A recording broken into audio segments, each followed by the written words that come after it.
Le manuel du propriétaire de la Model 3 Highland confirme la fonction AutoShift Out of Park. Semblable à l'autopilote, AutoShift Out of Park est une fonctionnalité bêta désactivée par défaut. Lorsqu'elle est activée, la fonction permet au nouveau Model 3 d'utiliser les entrées de ces différents capteurs pour sélectionner automatiquement Drive ou Reverse.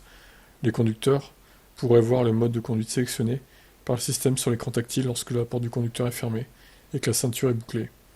Les conducteurs peuvent confirmer la sélection du mode de conduite du nouveau Model 3 sur l'écran tactile.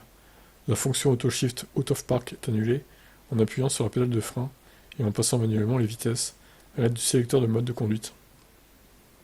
Alors pensez-vous qu'il y aura des accidents? Certains vont confondre la marche avant et la marche arrière. Bon, espérons que non. Espérons qu'il n'y ait pas de bug aussi. La fonction AutoShift Out of Park est peut-être une petite fonctionnalité pour le moment, mais elle peut offrir beaucoup de commodités aux propriétaires du nouveau Model 3. La fonction a également beaucoup de potentiel, comme avant son déploiement dans les modèles SAX. Elon Musk a suggéré que les véhicules de Tesla pourraient éventuellement utiliser leur caméra de pilote automatique pour déterminer quel mode de conduite est approprié. AutoShift Out of Park pourrait être considéré comme le premier pas apparent vers une fonction très ambitieuse. Tout comme Model S et X, le nouvel Model 3 est équipé de 3 options de sélection de vitesse. Outre un sélecteur de mode de conduite sur écran tactile et l'AutoShift Out of Park, le Model 3 Highland est également équipé d'un sélecteur de vitesse manuel, bien que contrairement au Model S et X, dont les sélecteurs de vitesse manuel se trouvent dans la console centrale, le sélecteur de vitesse manuel de nouvel Model 3 se trouve sur la console du pavillon.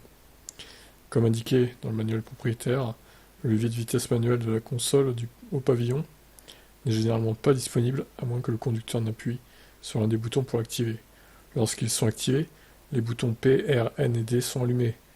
Les sélecteurs de vitesse manuelle sont conçus pour être utilisés lorsque l'écran tactile de la nouvelle Model 3 n'est pas disponible, ou lorsque le véhicule est en mode voiturier ou transport.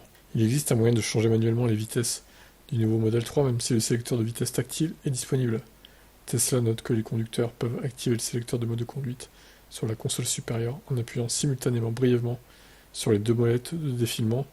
Les conducteurs doivent toutefois veiller à ne pas maintenir les deux molettes de défilement enfoncées lorsqu'elles sont enfoncées. Ça entraînerait l'activation du sélecteur de mode de conduite et le redémarrage de l'écran tactile.